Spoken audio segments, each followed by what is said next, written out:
Great question that we got this week is, how do I price my book? We get that a lot. My suggestion to you is to remember the acronym VALUE. The price you charge for your book is dependent upon your book's perceived value. So V equates to your visual impression. What does your cover look like? Yes, you really can tell a book by its cover. How many pages does it have inside of it and its content? If your book is too thick, it will deter a lot of people from buying it because they're going to think, oh, I don't have time to read that.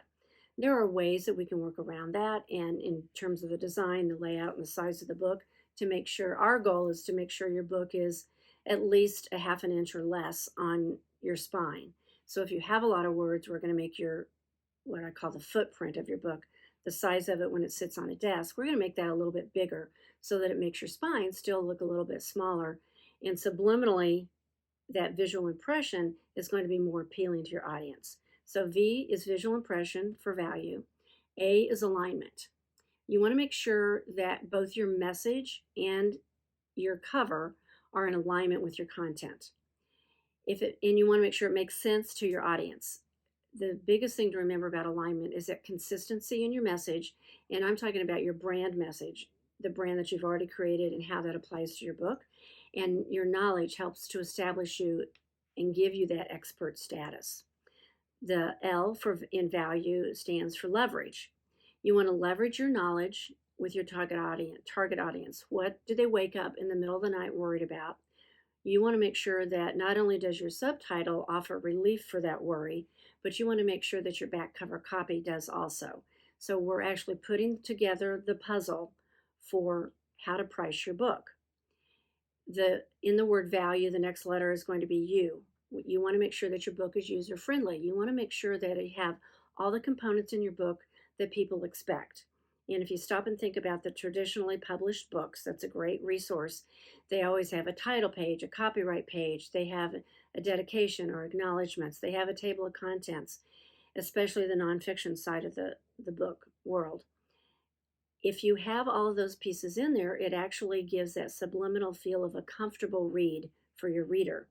You want to make sure that your front cover usually is going to be the first thing they're going to look at, so you want to make it appealing to your audience. The second thing, if someone is trying to figure out, do I really want this book? Is there something in this for me? They're going to take a look at the back cover. So first they go to the front cover, then they go to the back cover. If they're still interested, then they'll open it up and they'll look in the table of contents. By then, if you see them actually, and we wish we could do this, like be the little fly on the wall in a bookstore, but once they get to that table of contents, they're usually going to buy the book. You have engaged them enough to where they're willing to open that book and actually take it up to the checkout and buy that book.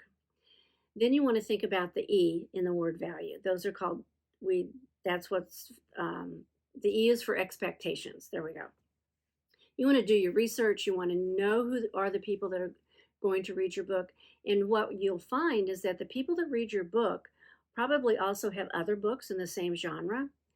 You want to make sure you do your research and check what your competitors' books look like, and can check and make sure that you're going to be offering something more, new, or better in your book.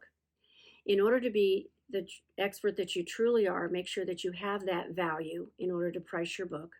And when you work with us, we help you figure out how to price your book, not only so that you make money, but that it is truly a value for the person wanting to buy that book. I'm Cathy Davis, CreativePublishingPartners.com. We help you price your book so you can grow your business by the book.